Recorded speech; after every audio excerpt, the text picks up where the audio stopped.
My name is Andre Padmore from the Barbados State Commission in Ottawa, and we will start our proceedings. At this time, what we would like to start by doing is to have the national anthems for Barbados and Canada played. Please stand.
Thank you.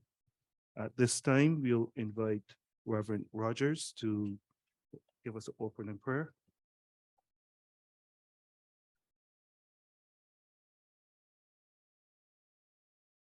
Let us pray.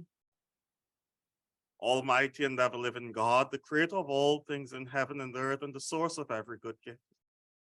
We give you thanks for all the blessings you have bestowed upon us and pray for your continual guidance in our lives.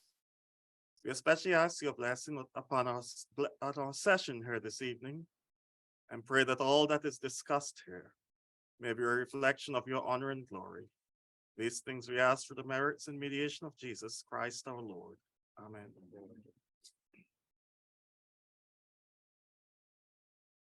At this time, I'll invite Consul David Gibbs, who will give the land acknowledgement. You may be seated, please. Thank you.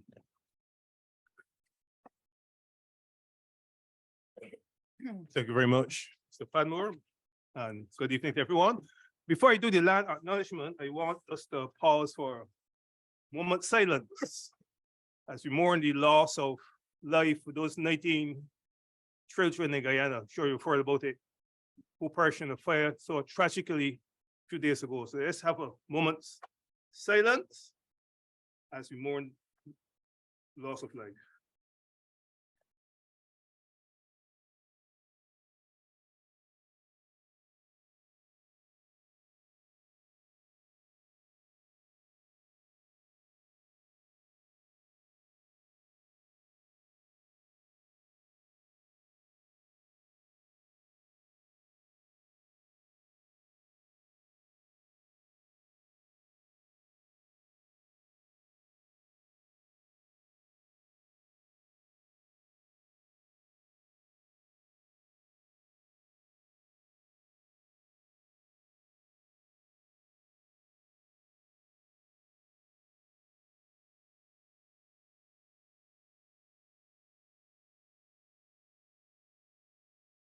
Thank you. But as you heard, it's my honor to do what we call here in Canada a land acknowledgement.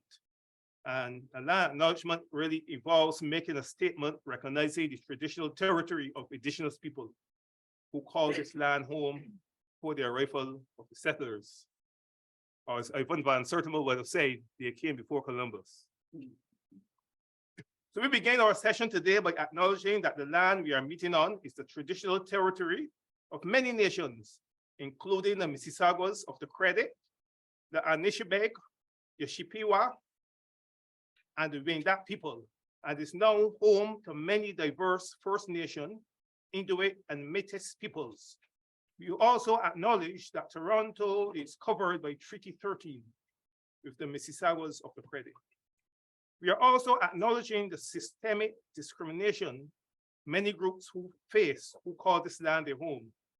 We particularly recognize people of African ancestry who were stolen from their homes and brought here as slaves to stolen lands. While slavery has ended, the legacy lingers. We must mention the United Nations Declaration of the International Decade for Peoples of African Descent, which ends in 2024. That declaration carries the theme, People of African Descent, Recognition, Justice, and Development. As we discuss matters today, let us commit to respect and uplift each other, to tear down barriers of prejudice, discrimination, and hatred that seem at times to be getting stronger.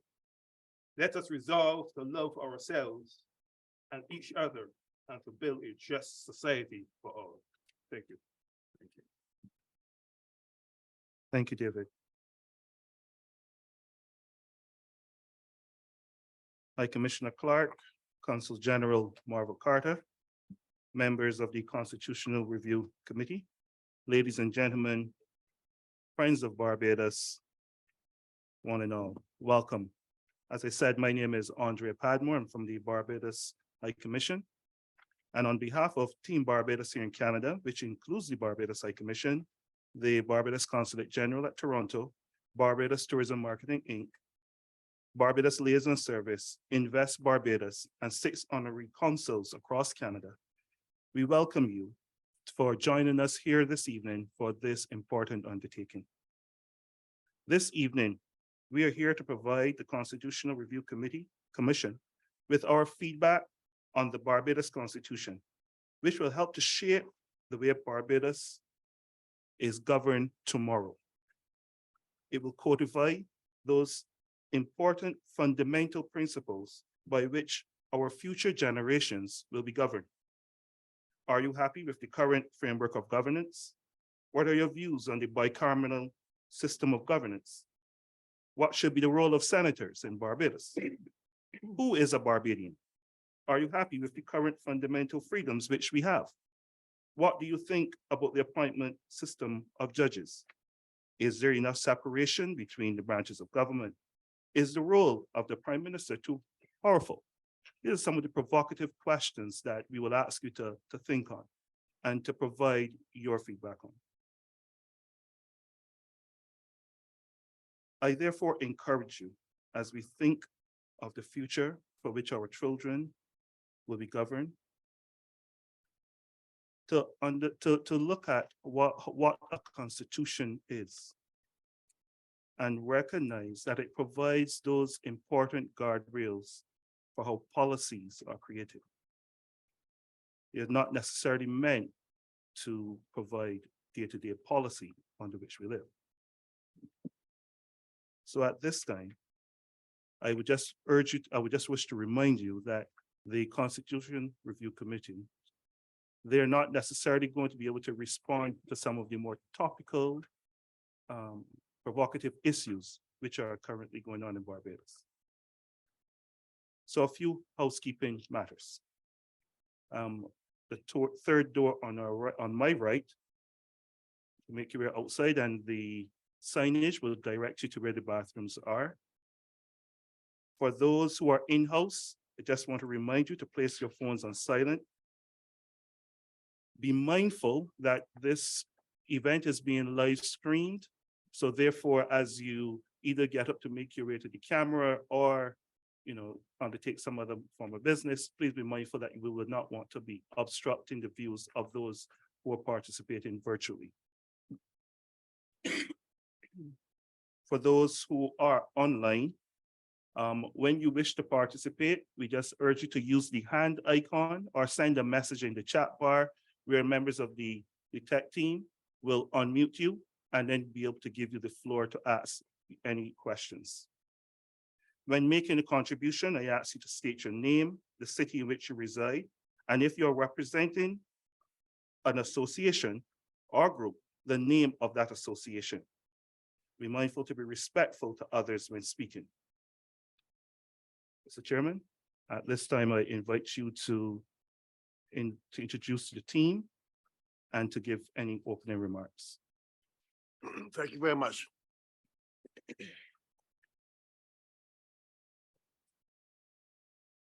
Mr. Moderator, thank you. First, I'll introduce the team starting from my right. Deputy Chairman, Commissioner Gregory Nichols, Commissioner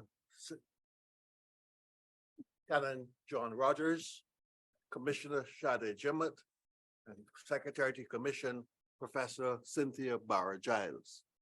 I'm Christopher Blackman, the Chairman of the Commission. Your Excellency, High Commissioner Clark, Consul General Sonia Marvel Carter, other members of the Consulate and High Commission here in Canada.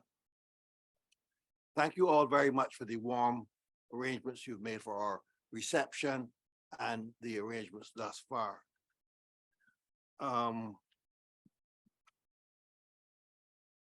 When Barbados started the process in '66 to obtain independence from the United Kingdom, there was little engagement with the public at large.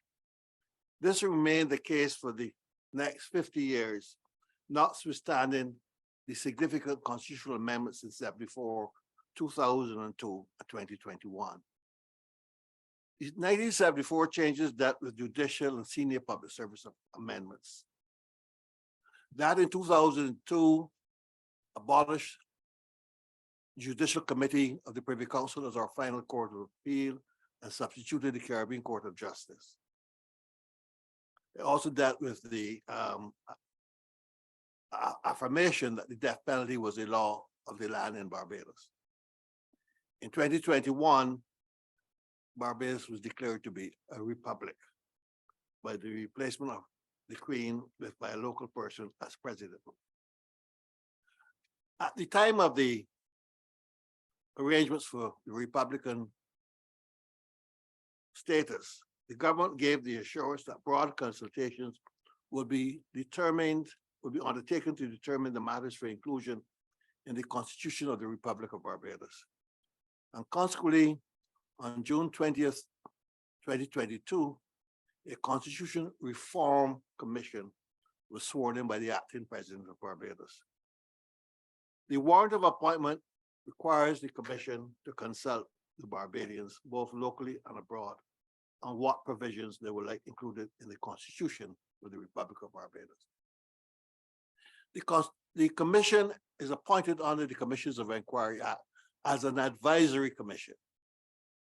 We are required as the commission president appointment currently states, to give our report by September the 15th of this year. In all likelihood, we'll be asking for an extension of that time in order to get our work completed. Since the commission was launched in last year, it has hosted a number of town hall meetings and several call-in programs in Barbados.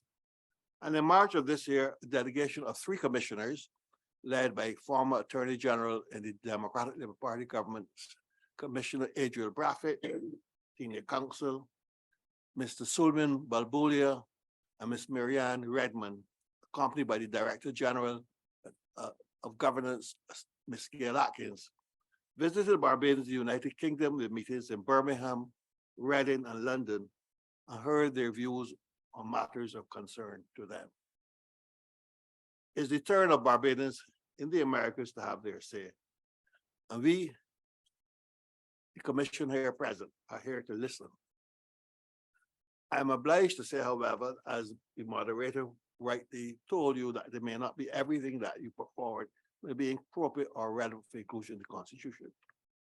And I'm also deeply indebted to the moderator for laying out what I consider the essential parameters of why we are here, what we should be looking to focus and discuss tonight in terms of constitutional issues. And I'm grateful to the moderator for flagging some of those things on which I think you should focus your mind. I say so advisedly because we've been to a number of other places, and sometimes the issues were what I would describe as generously as possible as somewhat parochial. It may be that every suggestion or proposal advanced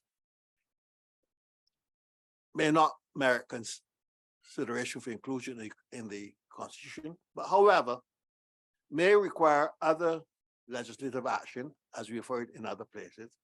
And accordingly, the Commission undertakes that in accordance with the mandate in our warrant of appointment, we will so recommend. This trip here, as well as that was undertaken in the United Kingdom, was significantly facilitated by a grant from a body known as Impact Justice, which has been funded generously by the Government of Canada, who undertook the arrangements for airfares, hotels, and other arrangements. And we are grateful to them for that assistance. Were it not for that, we might not have been able to make the trip. There was a supplemental assistance by the Government of Barbados, but the primary funding came from Impact Justice. As I said, I'd like to thank the Consul General and staff and consulate for the arrangements that made here. And I do so with the special appreciation that you've been obliged to do so twice. In March, when bad weather stopped a flight from coming into Barbados from Toronto, and WestJet canceled their flights. And consequently, all the arrangements we made for that trip had to fall away. So you've had to take 2 bites at this cherry. I hope this event will have proved the worthwhile the waiting. My sincere thanks to all of you for taking time to come out and join us this evening. I look forward to your contributions. We will undertake to listen carefully, and give due consideration when we return and we have to go into what we describe as our deliberative sessions to formulate the report, formulate the recommendations for changes to the Constitution, and to be in a position to submit our report to Her Excellency the President for onward transmission to the Government of Barbados. Thank you all so much for being here this evening. Thank you, Chair. At this time, we invite our Consul General to bring greetings on behalf of the team. Ladies and gentlemen, good evening. We want to get to the meat of the matter. So all protocol having been observed, I want to thank the commissioners for coming and for being here. And I specifically want to thank y'all for coming out today. And I know that we have a lot to discuss. So I want, like I said, to get on with it so that y'all can have your say. That's what we're here for. And I thank I want to say it's hundreds, right, of people on our stream on Zoom. I know it's not hundreds yet. Tech team is about 50 at least, maybe. So we have that, and we have a live stream as well going on Facebook. Sherry, how many people are on our live stream? Can you see right now? No, you can't see right now, but we do have a live stream going. So I want to thank everybody, those who have come prepared to make a submission. I am so waiting to hear them. I'm sure the commissioners are as well. So once again, thank you. And we're all here to listen. The commissioner is here and we're here to listen, to hear what you have to say. So thank you.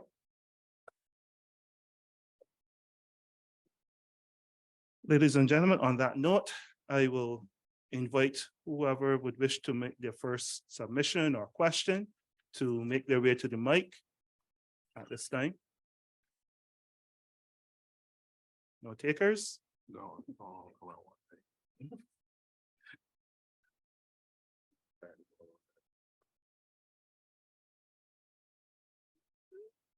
Joanna, is anyone online who would wish to ask a question as yet?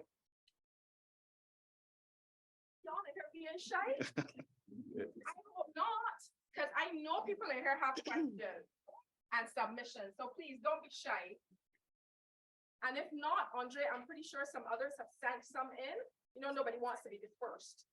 So has anybody emailed you? I have a first. Oh, Never heard. so Grant, Mr. Of Yes. course, we know. Thank you.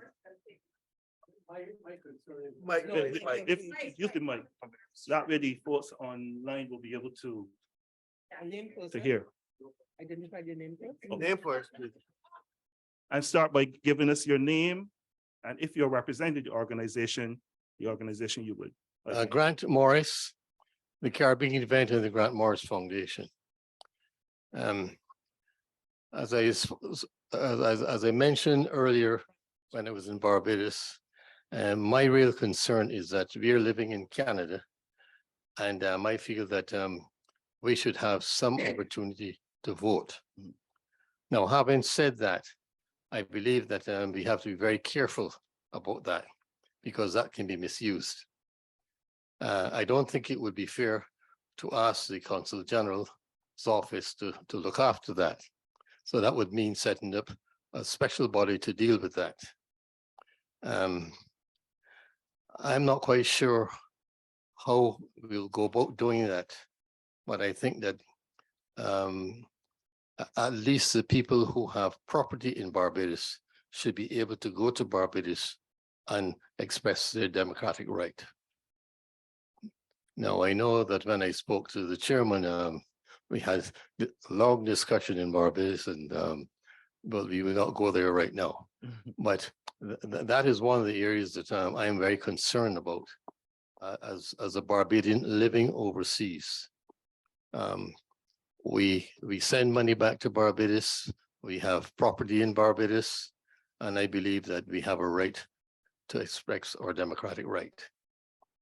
That's all I have to say. Thank you.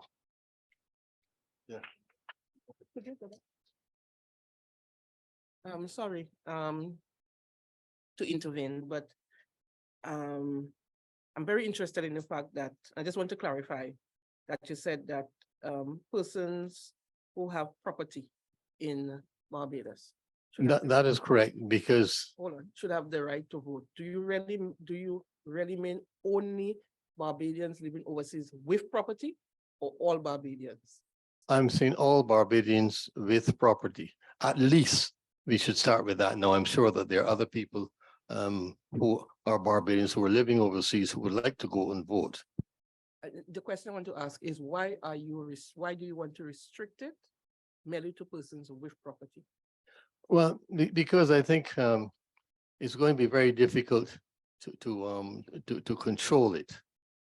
And I'm not quite sure how else we are going to do this, because there are quite a number of people who are living here. We want to make sure that dead people do not vote, for example, as we had in one of the other countries in the Caribbean. Okay, I think Senator Nichols will ask other questions, but the other question I want to ask for purposes of clarification only is that you are making a call for in-person voting? What? In-person voting, because you spoke about persons being able to Yes. travel to Barbados to vote. Well, at least if you can set up an organization here to look after the voting, then it would be in person in Canada. if that cannot be arranged, then those people who want to travel to Barbados should be allowed to be accommodated. So, yeah, You can do that now. All you have to do is be resident 3 months before the election and vote. resident in Barbados. Resident of Barbados. Do you have to have a location? You have to have a constituent, 3 months living in a parish, living in a constituency. Yeah, but if I'm living up here and I'm, for example, staying in St. George, do I vote in St. George? But you have to have a connection with St. George. I have a connection with St. George. You have to be on the You have to list. be on the list. So you have to be registered to vote and you have to be resident in the country 3 months Okay, prior to an election. But I get the sense that you're asking for something other than that. That automatically what you're calling for is that once you are Barbadian, but for you with property, that you should be registered to vote in person, whether it be in Barbados or it be facilitated somewhere, somehow independently or through the High Commission. That is something that you are in fact proposing, that is correct, yes. right? Okay. And I just want to engage you in a little bit of a discussion because I am very enthused by the overwhelming response we have been getting from members in the diaspora to be able to vote. 2 days ago, we were in Boston and I asked the question of one of the contributors there. Who do you want to vote for? I'm gonna just list off these questions and then get back. And then the idea that a property qualification should be the basis of determining who can vote may be a little bit offensive to Barbadians who might remember that property qualification was removed in 1951 and ushered in a new type of democracy. And in the respect of the republic we want to be part of, and I certainly wasn't one that grew up stupid under the Union Jack. Couldn't imagine myself participating in a democracy where property qualification could be now reintroduced in Barbados as a basis to allow people to vote. I expressed their franchise. Now, I began by saying I'm enthused by the concept. What I'd like to tease out a little bit here is perhaps in terms of structuring our democracy in the future, how we as a Barbados will be in the future. You might be more interested in the concept of having a diaspora representative rather than trying to affect unduly the outcome of an election Yes. for a member of parliament for a constituency that you do not currently live in.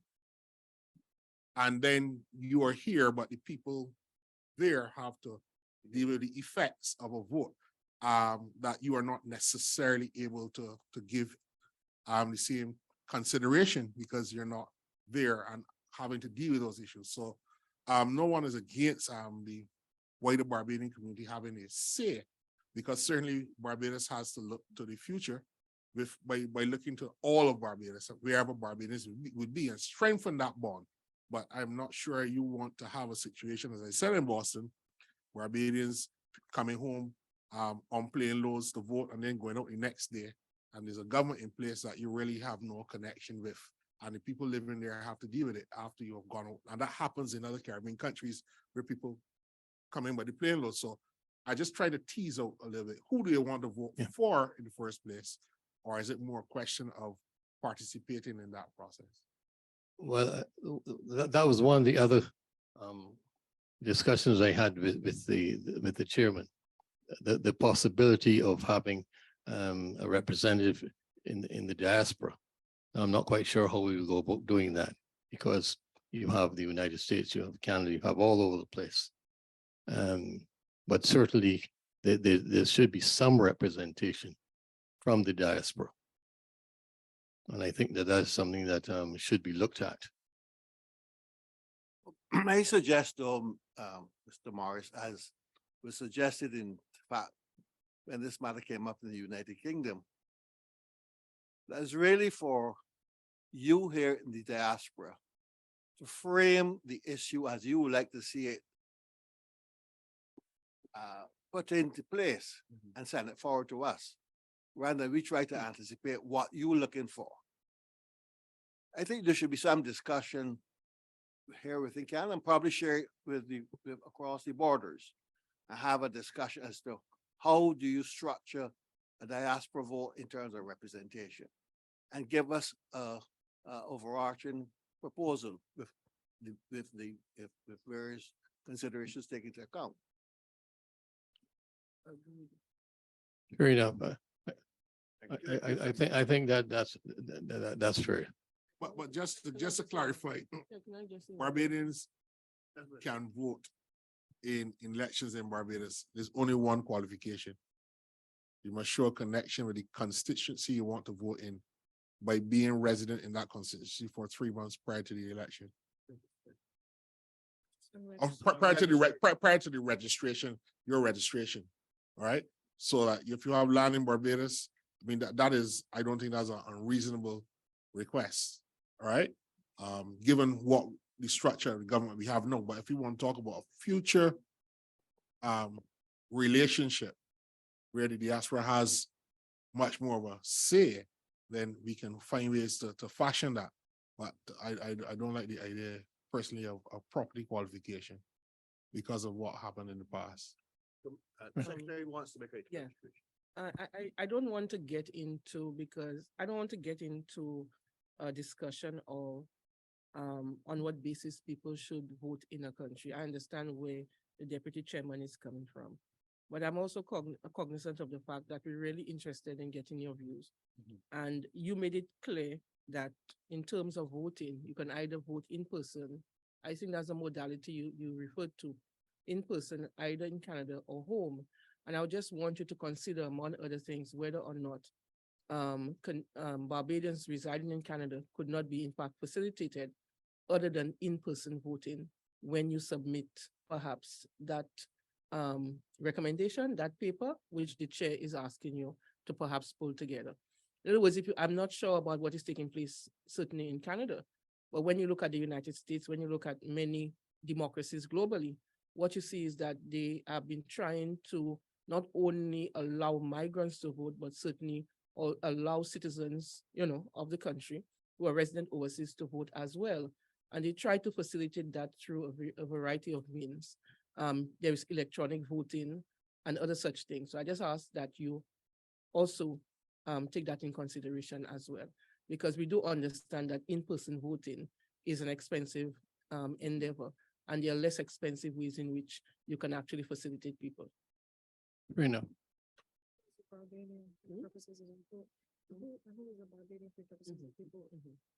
Oh, yes, and the other issue, as my colleague here is saying to me, and it's connected to the issue of who is a citizen of Barbados.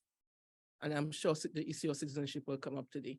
And so you can connect that to who is actually entitled to vote in an election. Is it people who were born in Barbados, or people who are descendants of persons who were born in Barbados? So we're talking about first generation Barbadians, or would you like to see it extended also to second and third generation Barbadians? I would think that people who have a passport, You're a citizen. Once you're a citizen. that's right. So I think we need to Yeah. also clarify this issue, huh? And I'm just going back to a case that I was familiar with in 2018. Under our laws in Barbados, there are two types of people who can vote: Barbadians and Commonwealth citizens in Barbados who are resident. So if you are going to give Barbadians who are not resident the right to vote, you gotta be very careful how we amend our laws, because you can also give the Commonwealth citizens who are not resident the right to vote too. Right? So you need to have, that's why we need to have more detail, some meat on the bones in terms of how these proposals are being fleshed out. Thank you, Mr. Morris. thank you. All right, I know we have some hands up already on the virtual platform, so I'll leave it to the team to unmute and give the person the floor.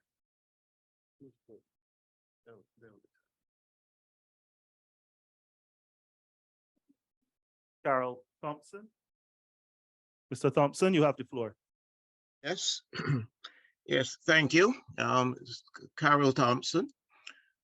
And the question of access to the beaches by Barbadians, especially born Barbadians.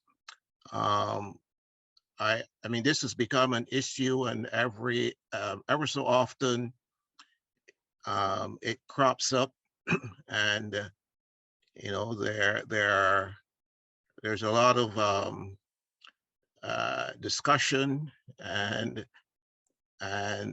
we also have you know, persons taking action to try to make the point that Barbadians you know, should have access to the beaches.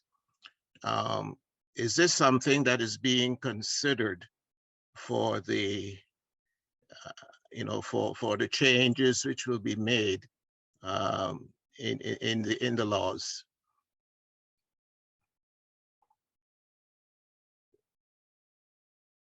Father John will deal with that. Thank you very much, Mr. Thompson. At present, there are no private beaches in Barbados. So there is access to every beach in Barbados. Perhaps what you're talking about is the passageways to get to the beaches. And perhaps that is something we need to look at. And I know that it has been discussed, and it was actually enshrined in our charter that we will continue to maintain this posture that all beaches will be accessible to Barbadians. So it is more a matter of perhaps making the access ways easier for persons, especially persons with disabilities and so on. But all Barbadians have access to their beaches. All beaches there are no private beaches in Barbados, if I put it that way. Yeah. You can read of this in the charter, which is accessible on the website. Just one observation. You said that. How do you reconcile that status with tongue and country planning, giving persons? This is again, and this is from hearsay, that people get in the permission from tongue and country planning to construct certain certain barriers,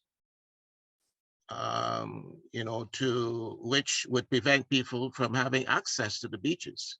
How do you reconcile the two? As you rightly mentioned, sir, it was hearsay, but I do know that particularly on the West Coast, there is a challenge of how the West Coast was developed in terms of the access ways to the beaches, but I should say that there are pathways to the beaches on the West Coast. That's mainly where the problem lies.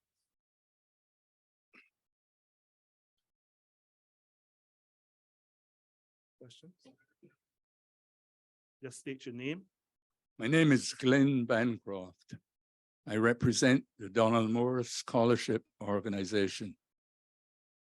In connection with people living abroad voting in Barbados, I was involved in the former government's committee here in Toronto, where back in 2015, we were considering approaching the government about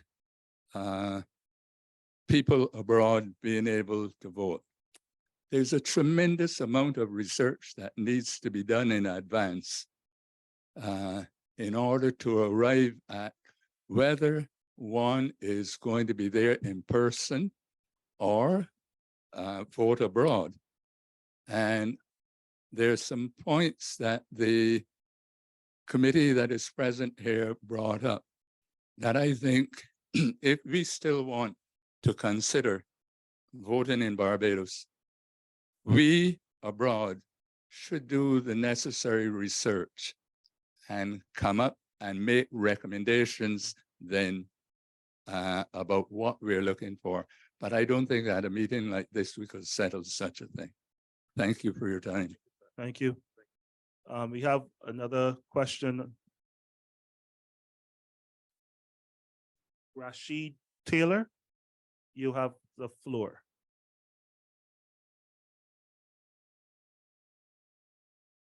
I think he's still muted, CJ.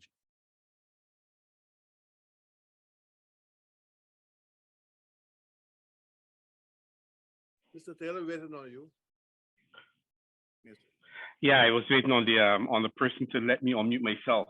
I appreciate that, and welcome everyone to Toronto. Thanks very much for an opportunity to have a couple of words said.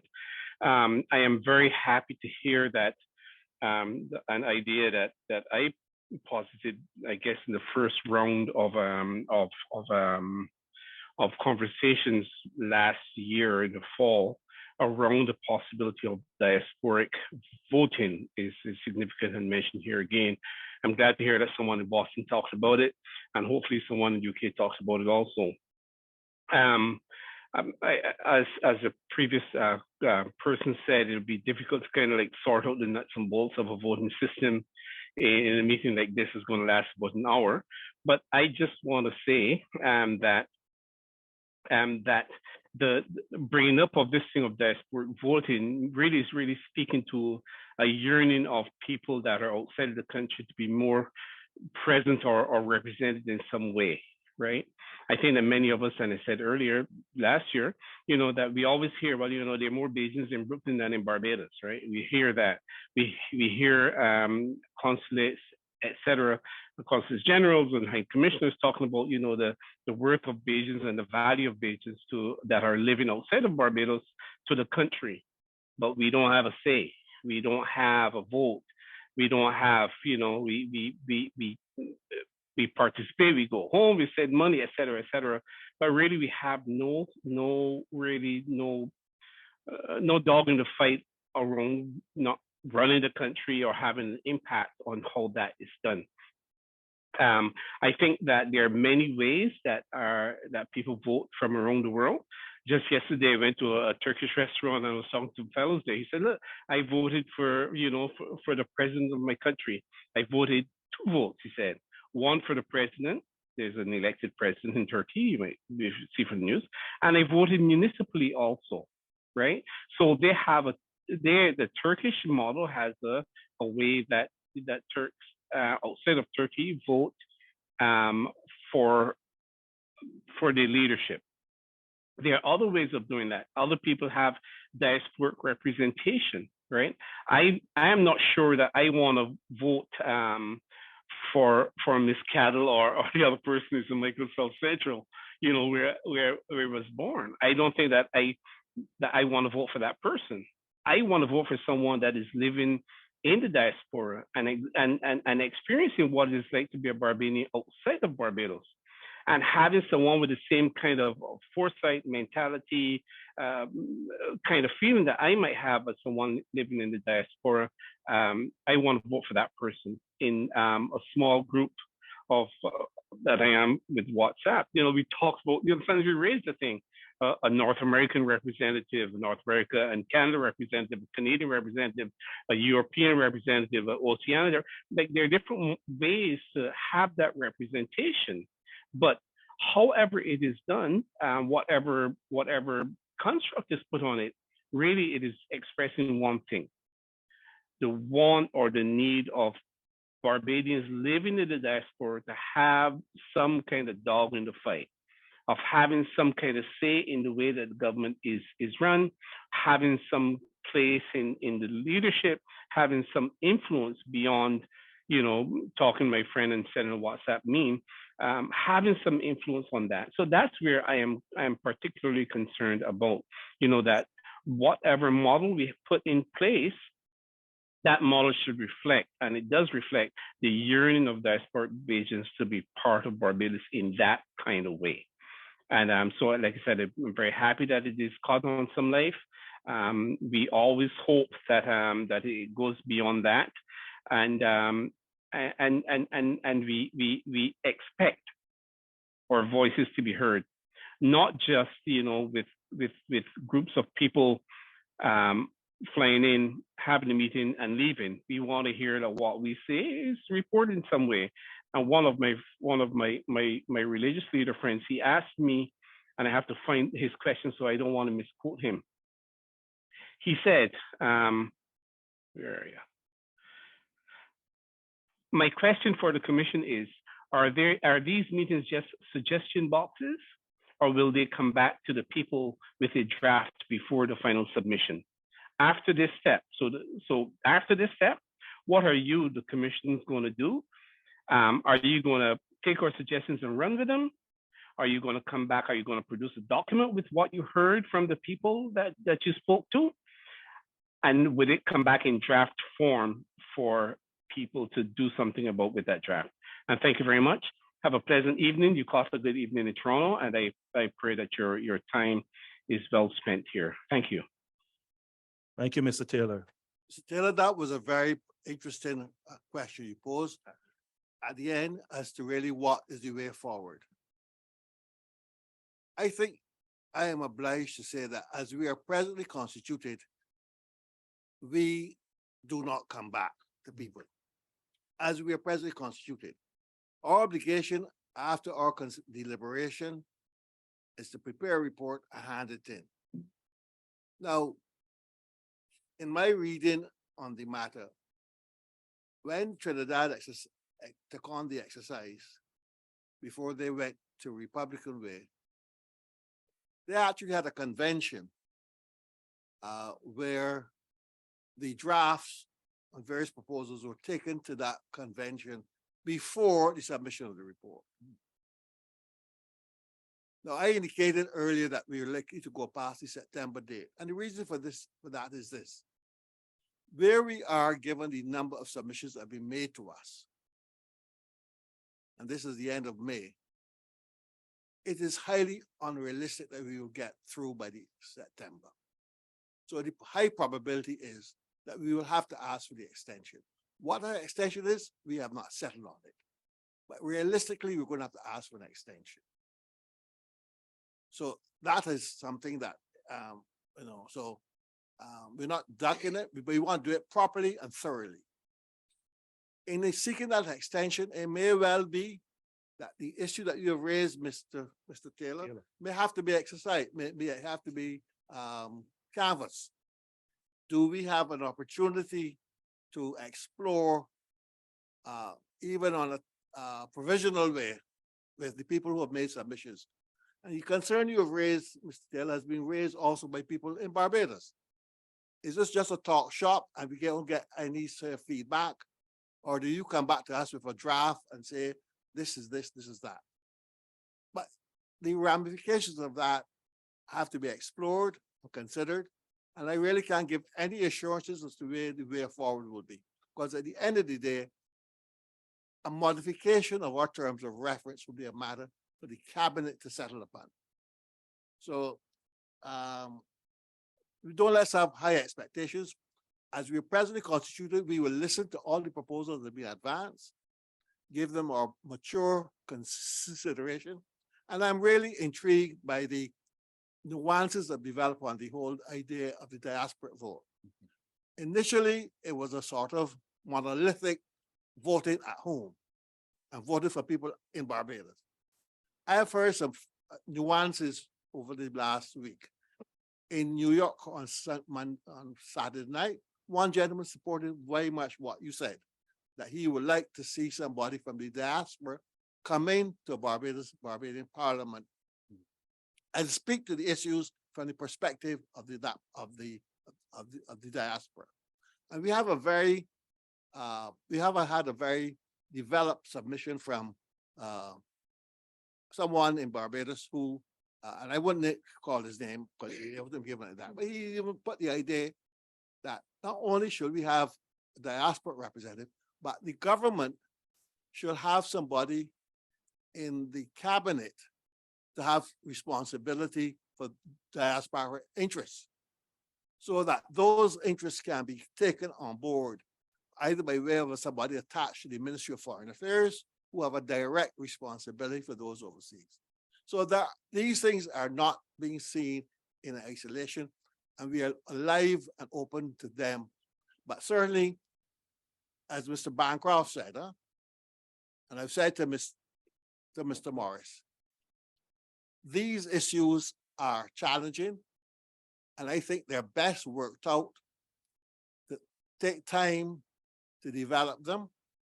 With the technology we have today, you don't have to do it in isolation in Canada. Reach out to your colleagues and brethren and sisters in the States as well as in Europe, so that collectively you can come up with a view. I am aware that the Dominican Republic and Colombia actually sent somebody back to their respective congresses or parliaments to represent their diaspora. So there's a Dominican Republic representative in that parliament, elected from among North Americans in that diaspora.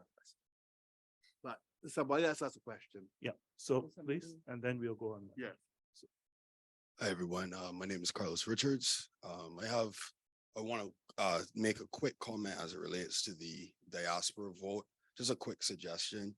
Let us put our money where our mouth is in the diaspora. We tend to want to participate, but when people say things like they spend money in Barbados and whatnot, it's, spending money in 2 weeks in Barbados versus the amount of effort, the challenges that exist for locals as it relates to generating income doesn't necessarily reflect the participation aspect that we're talking about. I think that there's an opportunity for us to essentially, if we want to be able to vote in Barbados, there should be a fee, and that's a way for the government to potentially generate revenue from the diaspora, because the diaspora tends to have a lot of comments, but we're not actually in Barbados participating. But if our money is there, then our interests are technically there. So it's something to consider.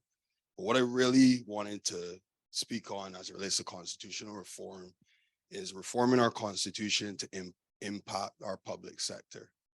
Successive governments struggle. We've seen multiple ministers struggle implementing their policies because we have permanent secretaries that have permanent roles. And that's one of the scenarios that we really need to address. We can change governments, but if the ministers are not supported by permanent secretaries to get things done, we're going to continue to see this inefficient approach to things. So it's something that I think we should consider. By doing that, I think there's an opportunity for us to completely overhaul how governance is conducted in Barbados. Right now, the role. Richards, what do you say? No permanent secretaries?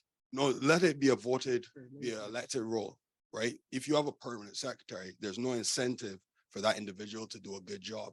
If their job is permanent, what's the incentive for them to do a good job?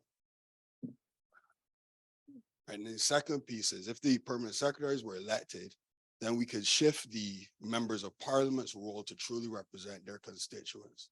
So in other words, you're voted, but you're not voted to run a ministry, because let's be fair to ministers, 5 years to figure out how to run the waterworks if you've never had any experience in waterworks before.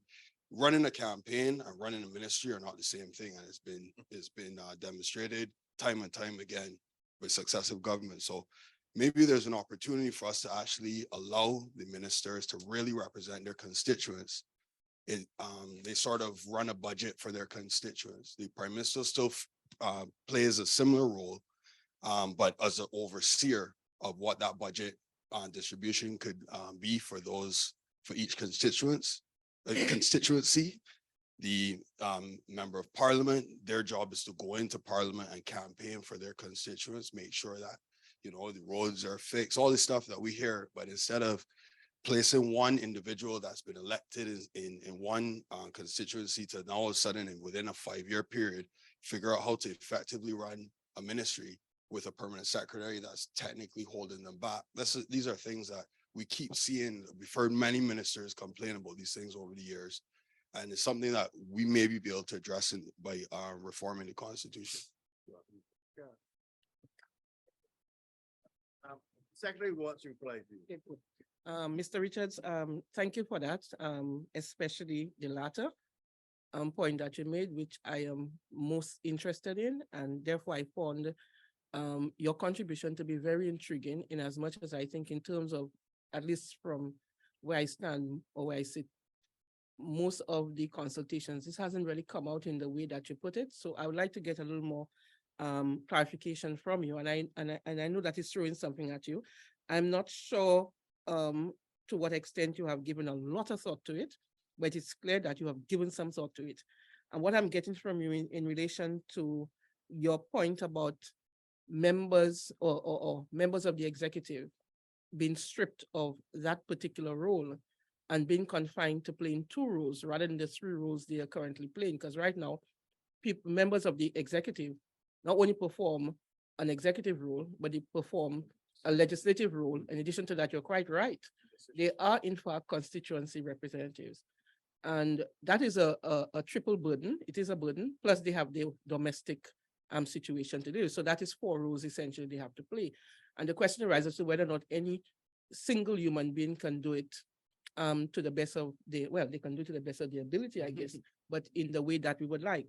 If that is the case, then what I would like to get from you is what kind of a model then that you anticipate, you envisage for Barbados? Because the germ of the idea is there, but I want you to elaborate. Yeah, sure. So from what, as you said, like this is still relatively surface level, but given a limited understanding of the Constitution, what I would suggest would be that, so let's start with elections and that structure. So your every 5-year term, similar concepts, but the role of the MP goes from playing that legislative role from a setting laws perspective, but to be truly representing their constituents, to ensure that their interests are represented in government. Instead, what we have right now is that individuals are being tasked with a ministry. The problem that we've seen is that if you don't have a significant amount of experience in that ministry, or you don't have the support of a permanent sector or a public sector individual that are effective, you just waste 5 years. We've seen this over and over again. So if we can hold the permanent secretaries accountable, I was thinking about it as a potential public sector vote for the permanent secretary. So that would allow the members of the public sector to have say in who runs their shop, and sort of the individuals will have to campaign within the public sector for those votes. The ministers, prime minister, the prime minister has the overseeing roles. The prime minister will be a separately elected position. Yeah, essentially what I'm trying to do is get rid of party politics, right? We've seen that this thing does not work. And what we possibly can do here is if we make it's a joint election, people vote for the prime minister and then they vote for their minister, right? And that if we can facilitate that, then the prime minister loses the power over the individuals that represent him are the ministers, and they now are fully at the mercy of their constituents. If we have permanent secretaries elected, the role of the minister now is to highlight the inefficiencies of the permanent secretary that isn't implementing the policies for their Ministers, I like to challenge you. Yeah, go ahead. I would challenge you. I'd like to challenge you to reduce this to writing and let us have it. Don't think on your feet. I'll try to give us on your feet as you formulate it. It's a novel idea worth consideration, but I'd like to challenge you to reduce it to writing and get it to us by the end of June. Right. Okay? That could be done. Do that, please. Thank you.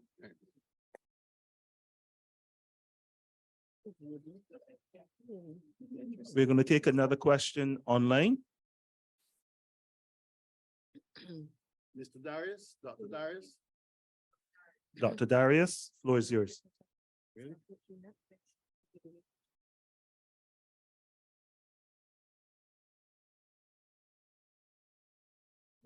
Is he unmuted? Hello, hi. Can you hear me? Can you hear me? Yes, proceed. Yes. I'm not from Barbados. I've worked in Barbados, and I'm here because someone brought it to my attention because of something I'm doing right now. I'll be very brief.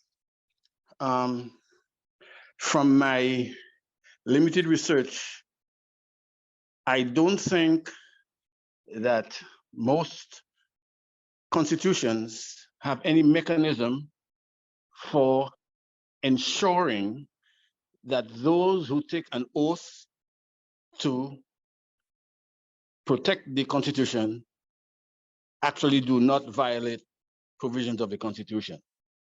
We take their oath and we take them at their word. And we hope that they don't violate the Constitution. And if they do, we don't know what to do. However, I discovered quite by accident, and that's how I ended up being made up aware of this meeting, that there are 6 countries in the Caribbean, all members of the OUCS, plus 8 other countries which are all members of the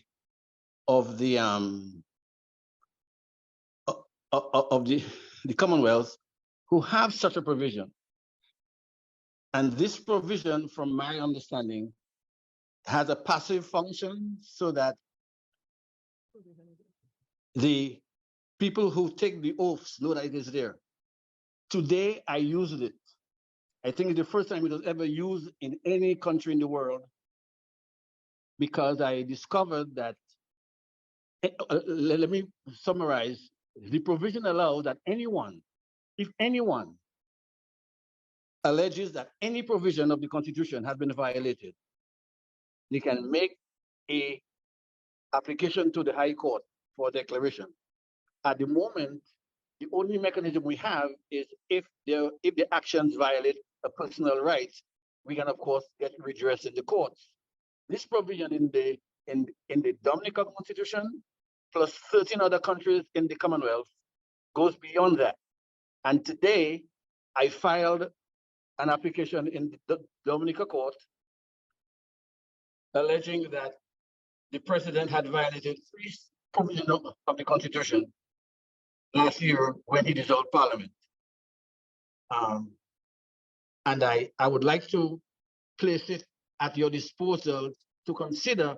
It is Section 103 in the Dominican Constitution. It's also Section 101 in the Grenada Constitution. There's a stronger version in the Ghanaian Constitution, Section 2. I said my research on that matter is very limited at the moment, but I have just filed, I have been able to use that provision in the Constitution today.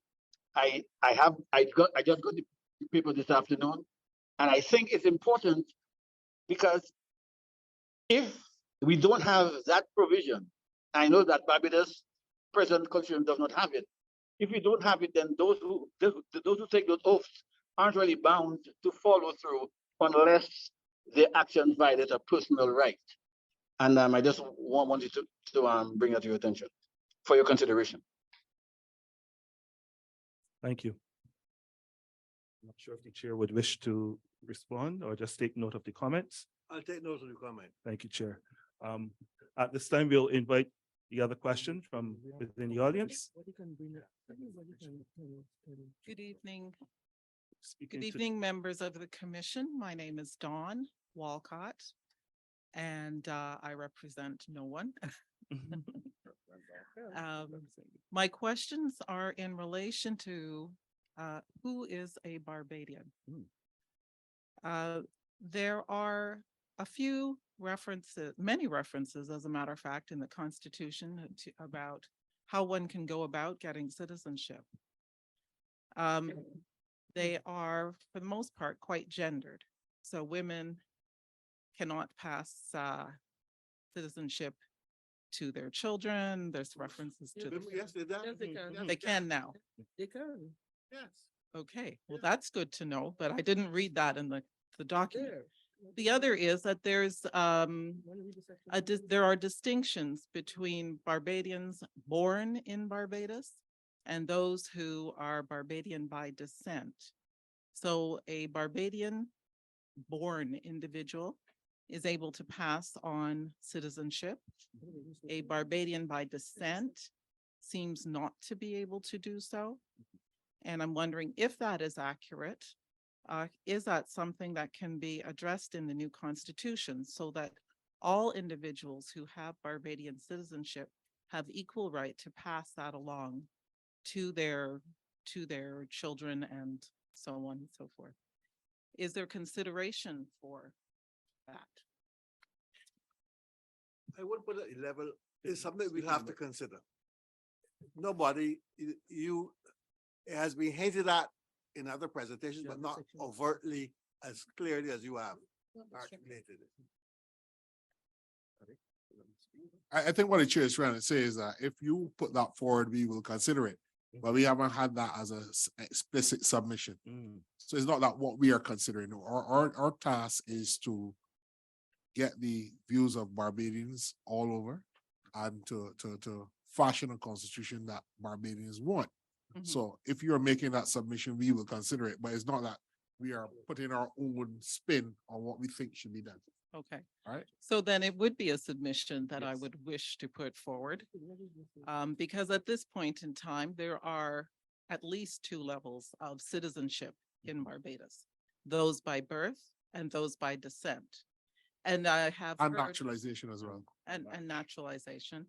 And I'm also hearing now that, should there be consideration of those who have property? There are some inequities within the system. Property is not an issue for Barbados. There's no property qualification. No, but I'm hearing it raised tonight. Well, that'd be a retrograde step. So what I am asking is that there be equal footing for all Bajans, that all Bajans have the same rights, the same responsibilities, the same avenues as citizens would. That is my requested question. Thank you. Thank you.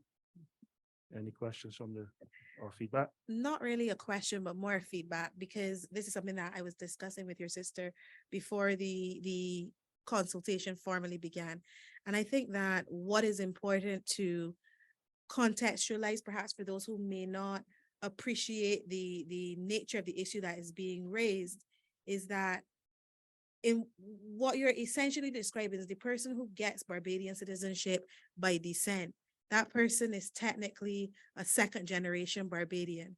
And what you are requesting essentially allows that Barbadian citizenship to extend to a third generation that does not currently is not currently facilitated. So when you ask for that equality for the third generation, it also technically would create a fourth generation on the other side. So you actually never create parity between those two categories of persons, because technically, even though you may have siblings in that position, they are not technically the same generation of Barbadians currently.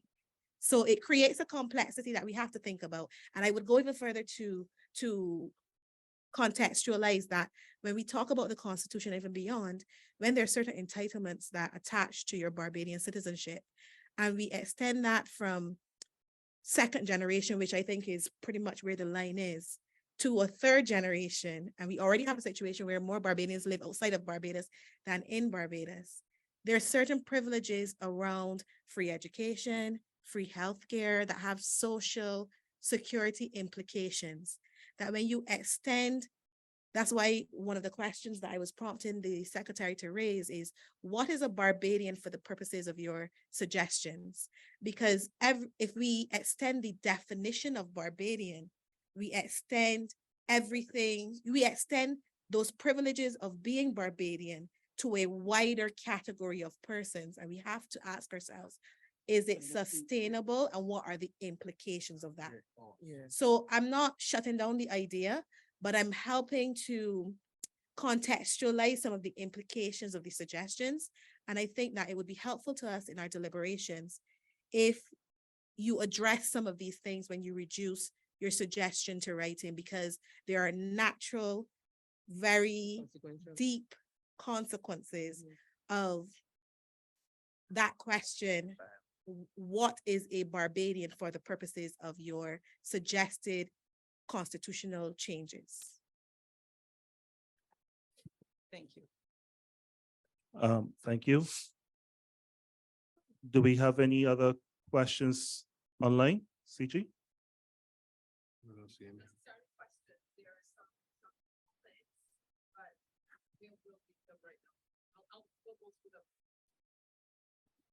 Any other questions in-house? I just want to follow on from what Commissioner Jim said. Well, 30 years ago, I served on a Caribbean body. And I was told by the registrar of that body, you know, Chairman, you are paying for a lot of people who are not Barbadians. I said, what do you mean? Well, back in the 70s and 60s and 70s, that still happens. A lot of people came to Barbados from the neighboring islands and had children at the Queen Elizabeth Hospital. That made them Barbadians. They returned to their native country and was educated in their native country. However, when they wanted to go to the university, they went into university.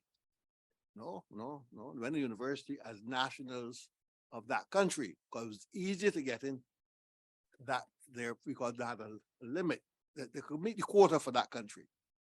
However, when they wanted to go on to the law school in Trinidad or Jamaica, guess what? They became Barbadians.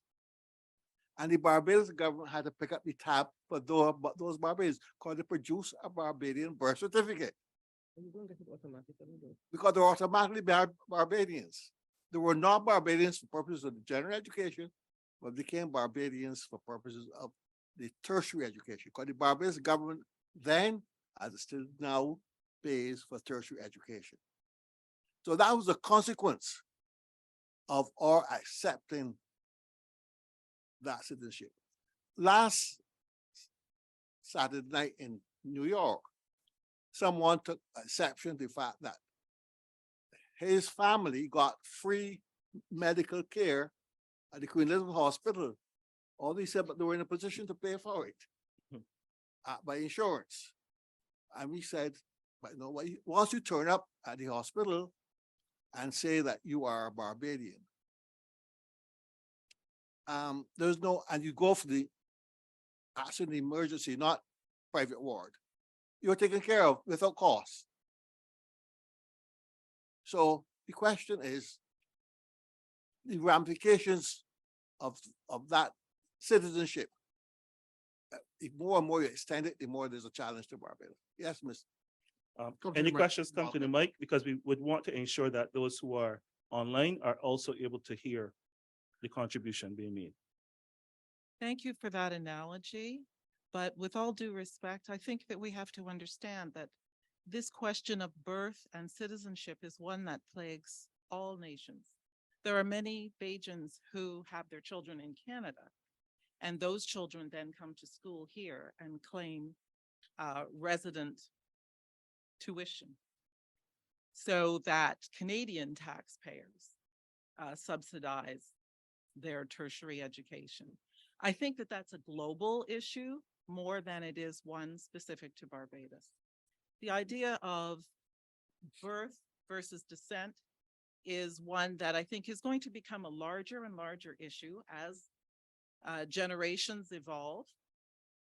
My sister and I are a prime example. I'm born in Barbados. She's born in Canada. My children can become citizens like that, and hers can't. We are of the same generation. And yet there is inequity in the rights that we experience. So I think there is need to really examine this. Yes, there may be cost implications and a number of other things, but there may also be ways in which that can be addressed. And I don't know exactly what you want to put in place, but certainly there is inequities within generations. And as we have more Bajan descendants born in and out of the country, the issue, I think, will be compounded. Thank you. Quick solution, tax diaspora. At the end of the day, right, if we want the benefits of Bajans that are paying taxes, if we want to maintain citizenships of various generations, put some money on it.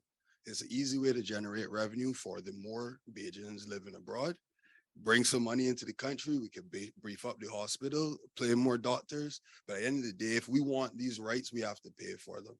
Because Canada and Barbados, two completely different countries. The advantages that we can get here in an underpopulated environment with relatively unlimited resources allows every Bajan present in Canada to be adding to Canadian society. When we allow people to come from the first world to the third world, they're taken. And that's something that we can address by taxing us in the diaspora. Mr. Morris, please. You sound like the first representative from the diaspora in North America.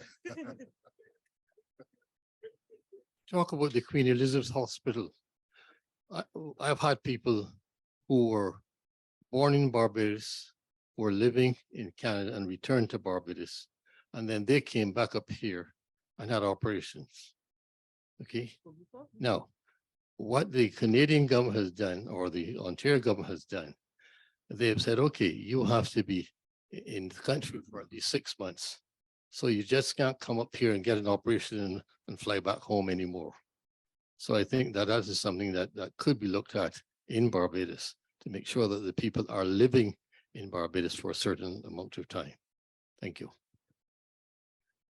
In order to access healthcare. Sorry, I just want to clarify, you're making that point in order to access healthcare and education? Sorry. Well, I was just commenting on what that guy said in the United States, that he was upset because somebody went to Barbados and had the operation paid for. Okay, yeah. Oh, so I'm saying that one way of getting around that is to make sure that they're in the country for a certain amount of time before they can access that. Because it's really not fair to Barbados, or in the case of Canada, it's not fair to Canada either. Okay, got it. Thank you. No, he's talking about, remember at the New York consultation? That there should be a residency requirement before you can access the free healthcare. Thank you.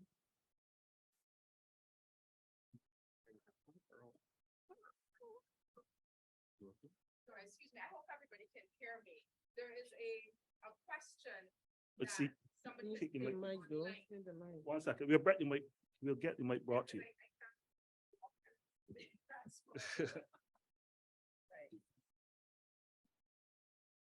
Thank you, darling. Thank you. There is a question online and the person asks, in the real estate market, my concern is about large real estate holding companies who are purchasing blocks of residential properties globally and pushing prices out of reach of average families. Is there some protection in place in Barbados so that the average Barbadian family is not shut out from home ownership if similar activity is present in Barbados?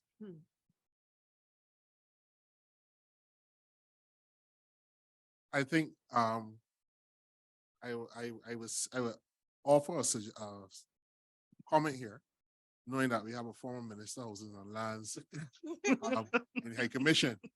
But for many, many years, government has used the power to acquire land in order to create what we call a land bank, to ensure that there are pockets of residential land available for Barbadians in areas that are so designated.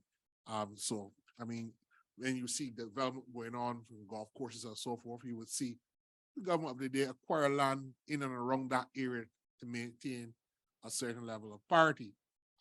The land is sold under the market, and much to the chagrin of some people, but we can speak about what goes on still in that development.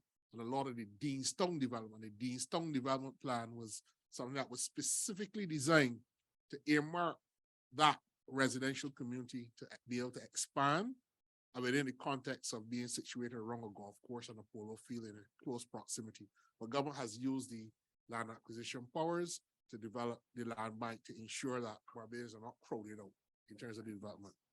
Lancaster is another example, but there's several of those examples across Barbados. So that is not necessarily an issue that is addressed currently by way of constitutional prescriptions to prevent people from buying land as a policy. I think we have another question on ICG. Yes, sorry, somebody has sent me this question as well, and it says it's around the judicial system. What steps are being put in place to have it revamped? Example, I heard of a recent instance where persons were on remand for over a year. Only a year?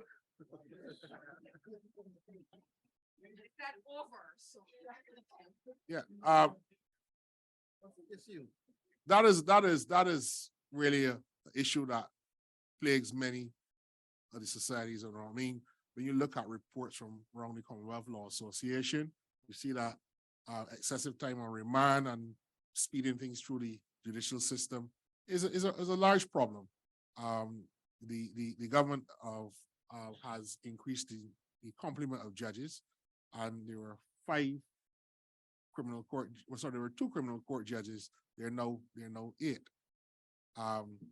You would say that that's a result of the large amount of crime, but certainly the complement of judges has been significantly increased to speed that along.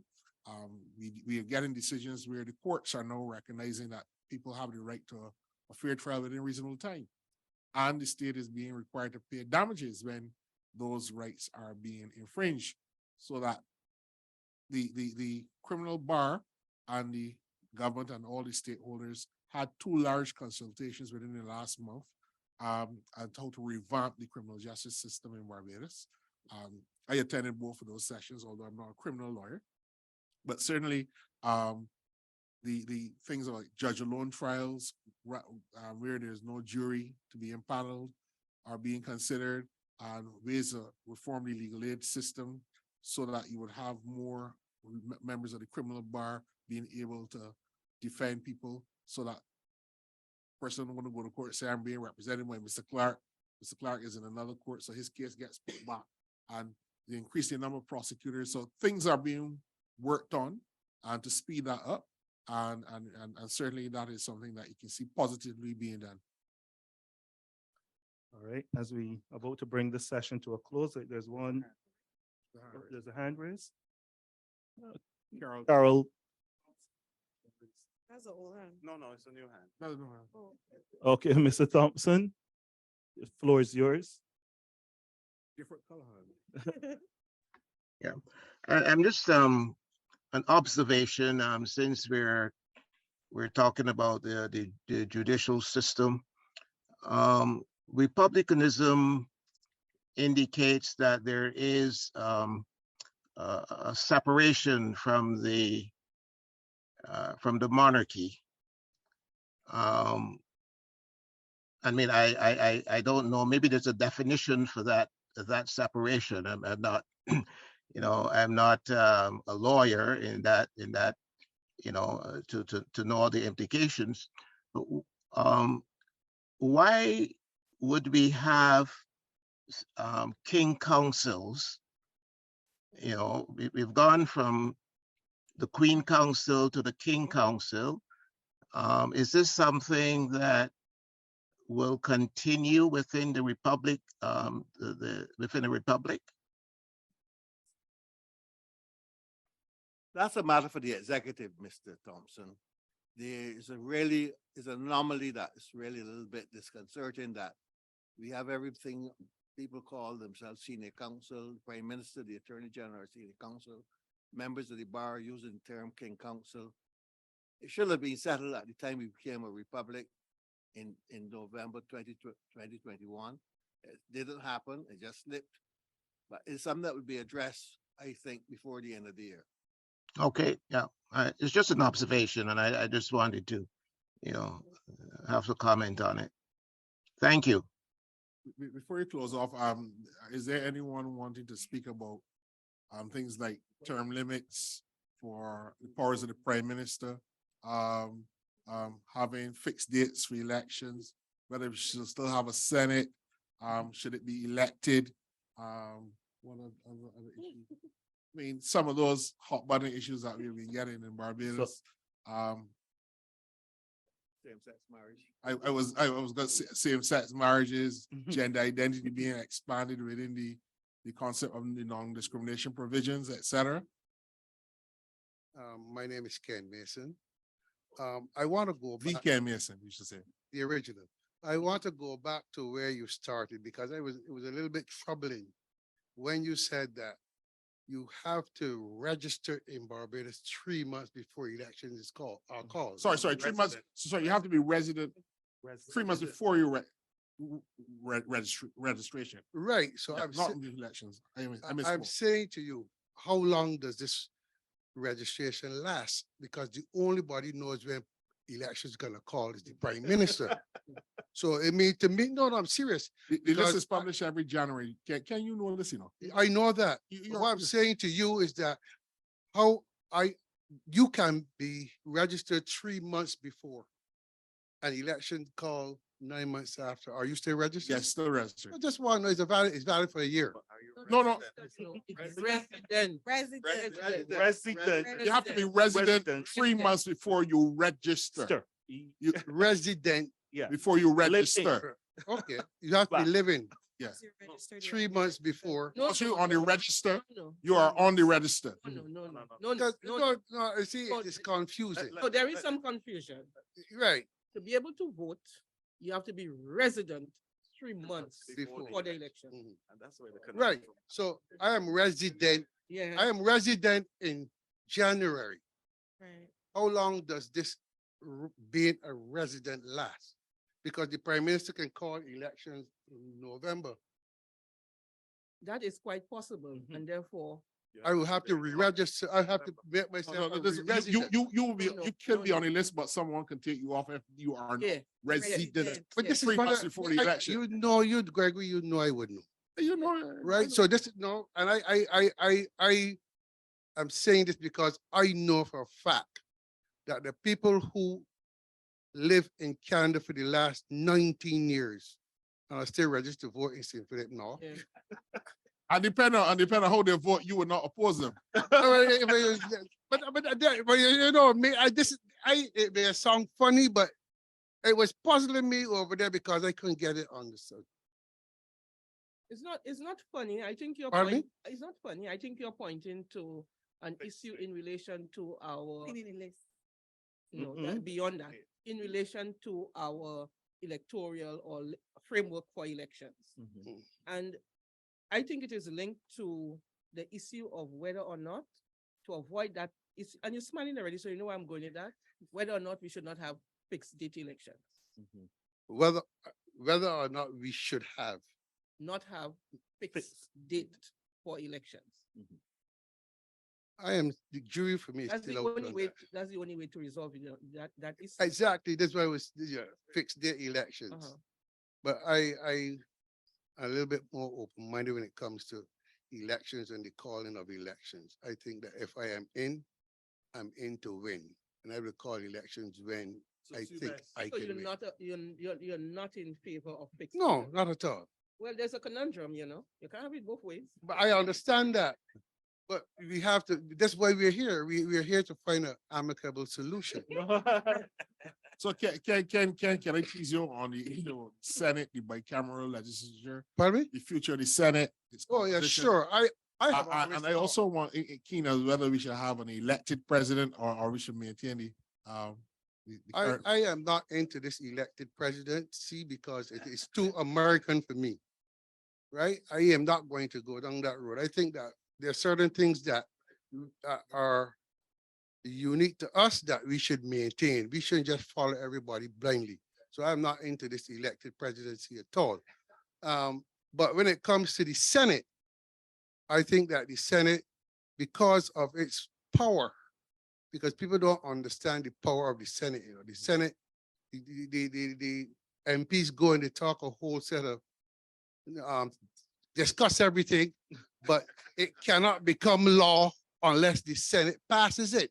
So if I think that you are going to have that kind of power, you should be an elected official. Yeah. You understand? everybody talk about, local government, and your point was well taken. This is where, and you have, the government try to sort of take the pressure off ministers by having personal assistants. Yeah, a personal assistant, but what happens to the member of parliament who has to work? He needs an assistant too. They have not given them. I don't know. I've been Yeah. away a little too long. It's recent. But all I'm saying to you, About 3 weeks ago. Yeah, well, that's it's what I tell recent. you. But I'm saying that I honestly believe that the Senate is too powerful a body to be just handpicked. And if you're gonna go up there and make laws that are going to affect me, you should be bold enough and let me elect you. No, you shouldn't be handpicked. Okay, Thank you, Ken. Good. no, yeah. Yeah, no, no, go on, no, go don't move. Don't move on the issue of the election of the Senate. Mhm. How should that be done? Should the members of the Senate be elected at the same time as the members of the House of Representatives? But if if they are not, in order for the Parliament of Barbados to be legally constituted, it cannot be constituted if you have a Senate. No, I'm saying, should they be, should they be elected simultaneously? Oh, you mean if I should stagger them? I'm still, neither here or there with me, Okay. whether they're staggered so that when the life of the assembly is exhausted, you may still have a Senate in place. But it doesn't matter to me, but I honestly believe that if you're gonna have so much power, I should not be able to handpick whoever is going to wield that power. I think the general populace should elect you. Should they be done on a party basis? Should they be independent? But you Any- see, There's still can room any- for can any independence? person but there are still contest the there's still a election? lot of room for independence, Mm. right? Because, and I think that I'll being honest, if you had to elect the Senate along the party lines and still have the room like we have general elections for independent senators, the House would be the Senate, in my humble opinion, would consist of more independent senators than party senators. Trust me, I've been around Barbados politics too long, because there are a lot of people that would not go on a political platform, but you offer that person for election, the same person that on a political platform can't beat them. So you being reserved a certain amount of seats in the Senate Yes, for persons who are not aligned to. aligned up. Of course, you must. You must. Because if So you take away the power of the president to appoint those people now. yeah, You sure? I'm positive. So And she would tell you that too. not to cross even. So we're gonna have one more rebuttal from comment from the commission. Mr. Mason, it has been suggested by And then- some persons that particular interest groups should elect their person for the Senate. For example, if there's a religious representative, the religious groups should come together and elect that person to sit in the Senate. Would you support that? But you see, this is why the composition of the Senate as it is right now is like that. Because, and I'm talking about the independent senators, of which you are one. You represent the religious, you have the union, you have, He doesn't represent. you have, if you look at the composition of the Senate, I'm talking about the independent senators, huh? And it has been like this from time immemorial. They always try to put a person from each sector to represent that sector, which is fine by me. But I'm saying it should not be left to one person to elect that person. Okay, so you're I'm saying the body should elect right. and send that person. I just wanted that clarification. Yeah, you know I can support that. All right, we have one more question online, and then we're gonna unfortunately have to wrap up this rather exciting session. So Mr. Brian Clark, we're going to turn the floor over to you for your question. Hi, good evening, commissioners. My question is rather a more subtle issue. With regards to the constitutional amendments, are you guys doing any test cases? First question. Second question, what happens in the scenario? Slow down, slow down. What do you mean by Sorry. test cases? Slow down. Sorry. I'll give you one, Commissioner Nichols. You've got medical marijuana and you're denying prisoners access to medication. In terms of the constitutional challenges coming, like potentially coming there. There's a case currently before the court in relation to sacramental rights. Right. Why have been reading in the press? In the press is that case has been put on the back burner, can't get off the ground at all. Yeah, but it costs time and money. Are you your next point? I think Senator Rogers is saying that Brian, that bill was passed, but we don't think that aspect was proclaimed. When the Right. medical marijuana was passed, sacramental rights were also accommodated, but I don't think that that's being proclaimed and then brought into law.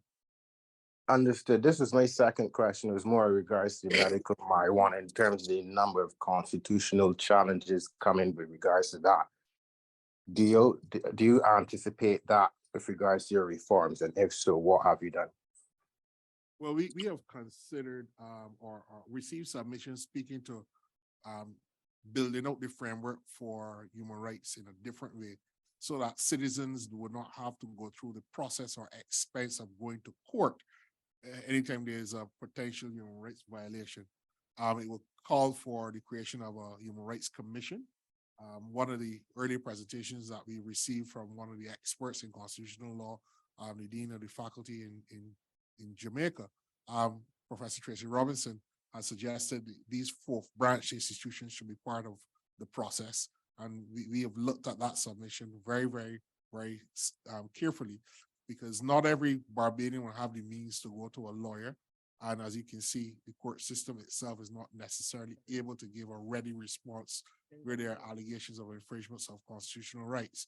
So certainly we're thinking about building out the institutional capacity of members of the public to be able to access justice beyond the courts, to give effect to human rights and the fundamental rights and freedoms under the Constitution. Is that it, Mr. Clark? I think he's gone. Oh, he's all right. Mr. Chair, I'll turn over to you to make any final observations, comments. Clark is back. Well, his hand is back. Mr. Clark, you're still there? Yeah, I couldn't unmute myself. I was muted. Oh, sorry. Okay, sorry about that. I Go know ahead. who is responsible for that, but I was muted. Question no. We apologize. Yes, proceed. In regards to like these potential constitutional challenges, are you suggesting any legislative reforms? Are we just going to encounter it and we encounter it? For example, the same medical marijuana, we all know is recreational in the majority of the countries. How it works. Why are we going on that route, for example? And we know there could be constitutional challenges. What legislative reforms have been suggested? For example, prisoners' ankle monitors, is those legislative reforms being suggested to facilitate a smooth function of the country? You muting me again? No, you're not muted. We can hear you. Oh. Commissioner Rogers, you want to take that one? Well, I was just making the point that the suggestion regarding ankle bracelets to reduce the number of persons having to be incarcerated has been raised in Parliament, and I'm sure that there'll be legislation coming to deal with that shortly. As Senator Nichols rightly pointed out, the medicinal cannabis and sacramental cannabis bill were both passed in 2019, if I'm right. And so we're already building out the medicinal cannabis industry. It is the sacramental bit that they're still working on.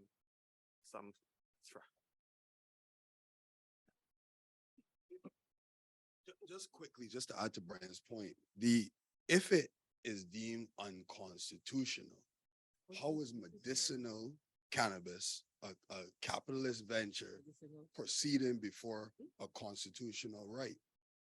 Right? You got to ask yourself, how is it that we're not focusing on the sacramental rights of individuals? Like, for example, if prohibition was to come tomorrow, everybody in the Anglican Church would be arrested. Yeah. Right? Right. So the question is whether or not, if we are going to prioritize certain things, why are we prioritizing capitalism and not fundamental human No, rights? the sacramental bill was passed at the same time as the medicinal bill. But do the police know that? Yes, that is well known. I think one of the challenges, and it came up when we were debating the bill, was that the tenets of those who wish to use the sacramental bill are not clearly defined. And that is where part of the challenge comes. What is the prioritization, sir? So once again, how are we prioritizing medicinal cannabis? In other words, a capitalist venture. I'm telling you, it's not versus the- prioritized. We can speak to you offline. Yeah, I was, I will speak to you offline because there's a lot of case law on Yeah. that kind of dichotomy that is being created. And even though that you might not be able to determine what is someone's religion and the practices of that religion, the state still has a fundamental obligation to the right to the protection of the law.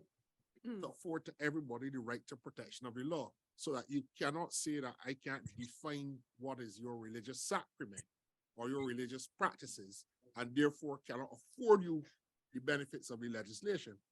Right? That could lead to some unconstitutionality, and the Caribbean Court of Justice or highest court has opined on those kinds of discriminatory treatments. Right? all right, at this time, unfortunately, we'll have to bring the session to close by. Not one more inviting- question? Sorry, what I would invite you to Not do a though question. is to Not- submit not- your not a questions question. to. I would decline, humbly decline that Go invitation for a quickly, second. you got 15 I just seconds. want to state the diaspora, because I heard a party conversation earlier about taxing the diaspora. It got to come to taxing diaspora. Diaspora can't donate or give. I gone. Have a good night, everyone. Thank you.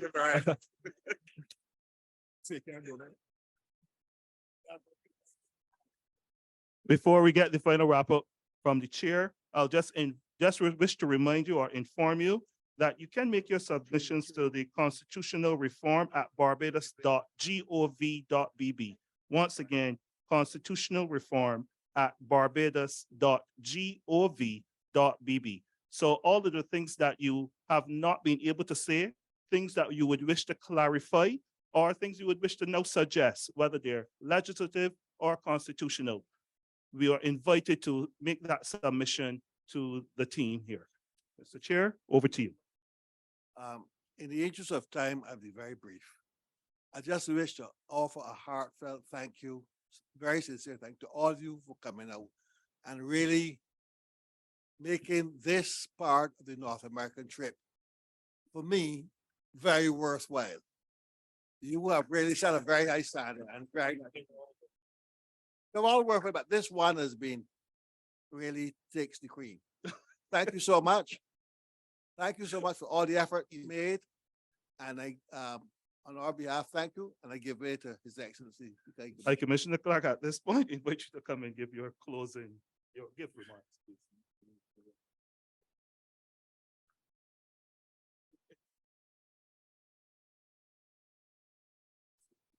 Good evening. Shall not be long. But first of all, Justice Christopher Blackman, my constituent, former constituent, and my friend Gregory Nichols, Reverend Dr. Senator John Rogers, my Reverend St. George, the capital of St. George Parish Church, Professor Cynthia Barrow Jazz, my son, Sadia Jamal, consultant, attorney at law, and radio personality. Thank you. I would like to say from the outset that this session was very useful and dynamic. Do you think so? Yes. Well, let's give them a round of applause. Surely the Constitution is really the supreme law of a country. It is a fundamental document which all citizens must be part of. I want to thank, however, because the chairman did say that over the past almost 60 years, our constitution went through several changes. 1974,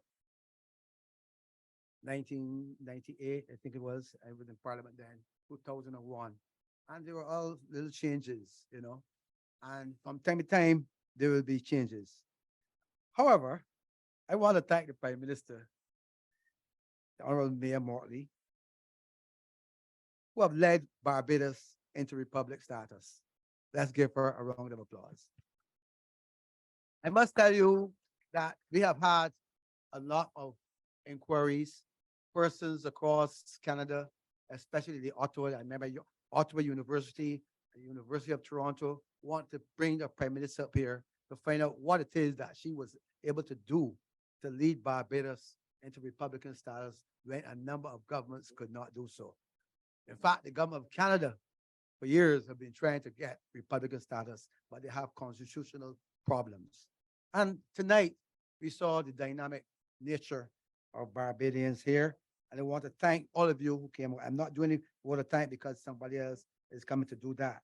But there are a lot of questions that were asked tonight, and we have to be very proud of our Barbadians, both here personally and those that are online.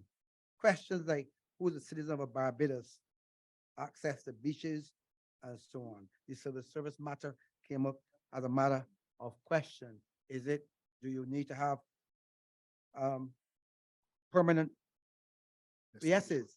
The role of the MPs and the legislative role, of course, and of course, I noticed a voice that I think I remember, Sacramento marijuana. And it goes on and on. But I want to ask a serious question because, you know, we did not have enough time. I think sessions like this should have at least 3 hours. I know that we are having time here, but of course we do not have the time for everything. But I think the question, and of course, I have been a parliamentarian for a long time, long time.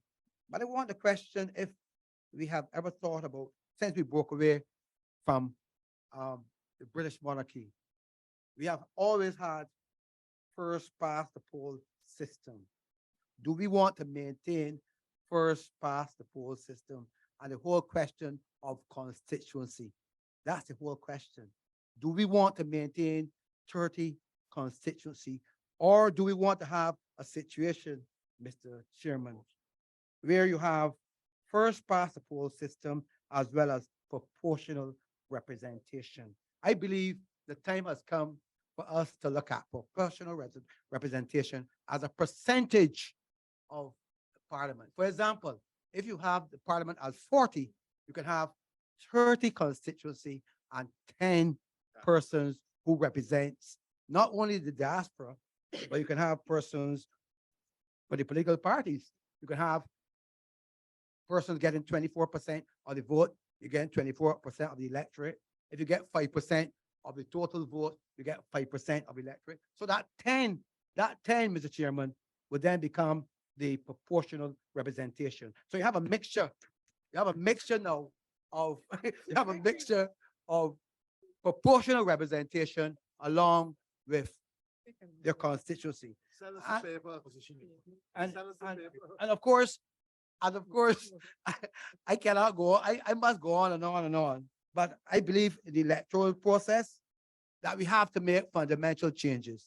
I do not believe that we could also look at the American system where you have a presidential prime minister along with all of these things.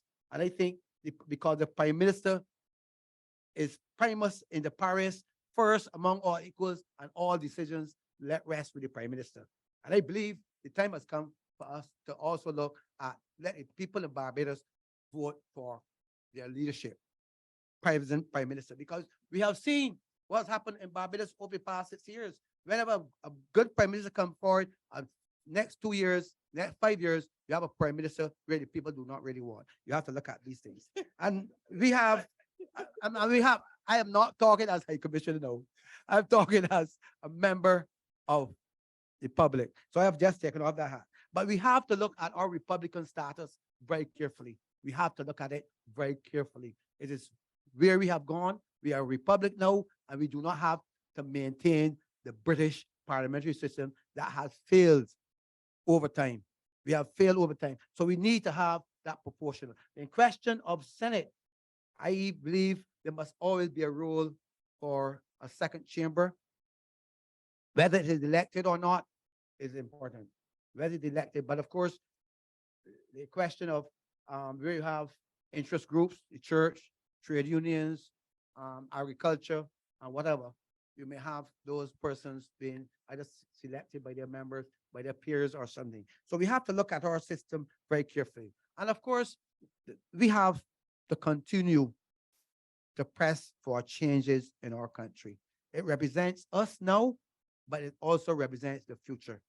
And of course, since I became High Commissioner here, I've seen people ask, why is it that for your honors role every year that we cannot have somebody from the diaspora being the most excellency? We don't have this right anymore, our ladies, but people have been asking me this, right? And they have been asking me this, why is it that every year persons who have done very well in terms of raising funds for the hospital last time, so I think one of the groups here raised over $60,000, another group doing sponsorship, that we have people in diaspora that must be honored as well. So I believe, Mr. Chairman, your role is hard. And I see this Constitution Commission going from strength to strength in the next couple of years or a year. I do not think it is an easy thing, but you have to make fundamental changes. I was around when the Henry Ford Commission reported. We had to make our changes in Parliament, but that permission, that particular Constitution amendment in 1998, I've got it wrong, made some fundamental changes. In fact, that Constitution of 1998 recommended the Republican status. We recommended that there must be fundamental changes. 94. And what's that? The report. And we need to continue to have dialogue. It is not finished yet. Canada, I'm proud of what we have achieved today. I want to thank the Consul General who have really did a fantastic job. Thank all of you for coming out. But we still have a lot. We still have a lot. We still have a lot to go. We have a lot to go in terms, and I want to pick up on the question that my friend Gregory mentioned tonight, the question of land ownership. Years ago in 1974, the late excellent Right Walton Barrow was asked the question if you want to have an alien land ownership. Alien land ownership. And he said alien land ownership will also mean that Barbadians could not own land in Canada. Think about it. Think about it. Think about it. Do we want to have an alien land ownership, or do we want only Barbadians to own land? It's something that we have to look at, but it's not that easy. It is not that easy. And he said that alien land ownership will mean that we do not be able to put money in the treasury, because right now there are lots of Barbadians, a lot of Canadians, a lot of American English people who own land in Barbados and who promote and provide a lot of wealth to our country. But we have to look at the two things. Thank you. Good night. God bless you. Thank you, HC. At this time, I'll invite my colleague, Joanna Ben Griffith, to give the vote of thanks, and she will also do the honors of closing the session. Good evening, everyone. I have a lot of people to thank, so please just bear with me. It is my pleasure to express appreciation to the members of the Constitutional Review Commission, Reform Commission, for your dedication to the important work of keeping the diaspora involved in Barbados' development as a maturing independent nation and a fledgling republic. Diaspora involvement remains a key component of Barbados' overall growth. Special thanks to all of you in the diaspora who participated in person and those who did so online.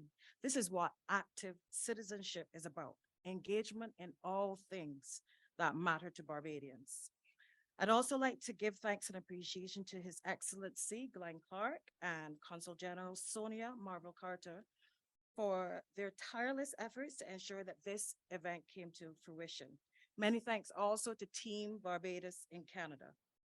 It would be remiss of me not to mention Tyndale University for allowing us to host this event in their institution of learning, which certainly befits this occasion, as I believe we all learned a lot from each other.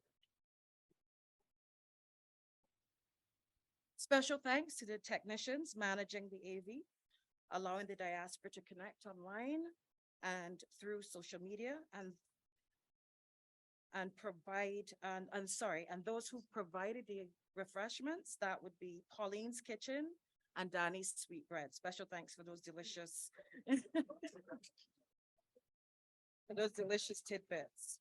Finally, it's important to acknowledge with thanks and appreciation Canada's contribution to this for the CRC and for this diaspora discussions through the work of the Impact Justice.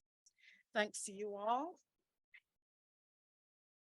Our event has now come to a close. Thank you. I barely had time to do that.